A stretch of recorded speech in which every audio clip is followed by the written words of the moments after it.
Men ayolman va o'z tadbirkorlik faoliyatimga egaman.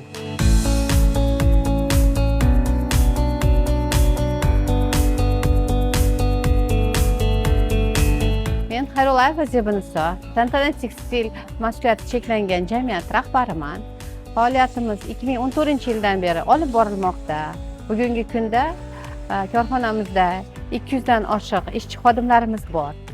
Korxonamizni ishlab chiqargan mahsulotlarini 90% dan ortig'ini eksportga jo'natamiz. Mijozlarimizga bizning qilayotgan faoliyatimiz, ishlab chiqargan mahsulotlarimiz yoqqandan mamnunmiz. Mijozlarimiz soni ko'payganda biz o'zimizni ish faoliyatimizni kengaytirishni oldimizga maqsad qilib qo'ydik. Va bu maqsad yo'lida biz o'zimizga moliyaviy hamkor sifatida Ipoteka bankni tanladik. 2023-yildan beri biz Ipoteka bank bilan birgalikda faoliyat ko'rsatib kelyapmiz. Ipoteka bankdan biz faktoring xizmati doirasida biz berilgan mablag'ni xomashyoga ishlatdik. Qo'shimcha ishchi o'rnlarini yaratishga ishlatdik.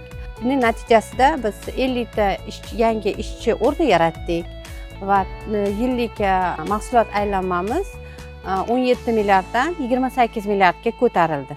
Men shu yerga ish yoqtirib kelgan edim. Tantana tekstiliga kelganimda meni juda yaxshi kutib olishdi. Kelganimda umuman tikishni bilmas edim, o'rgatishdi. Tikishlarni o'rgandim. Hozir yaxshi ishlab 3 yildan beri ishlab kelyapman. Ishlagan oilalarimizga mana bolalarimizni o'qityapmiz, kontraktlar, repetitorlari bo'lyapti. Jamoamiz juda ahil-inoq jamoa.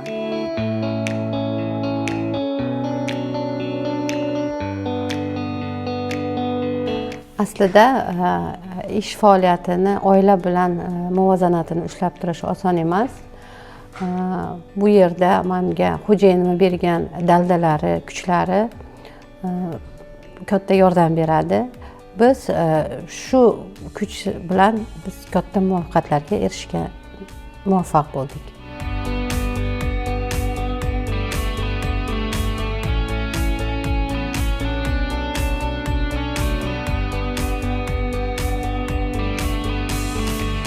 Ayol kishi nafaqat yaxshi ona, yaxshi farzand, yaxshi rafiqa bo'la oladi, balki muvaffaqiyatli tadbirkor ham bo'la oladi. Asosiysi o'zingizga bo'lgan ishonch. Hech narsadan qo'rqmang va o'zingizga ishoning. Barchangizni kirib kelayotgan 8-mart ayollar bayrami bilan tabriklayman.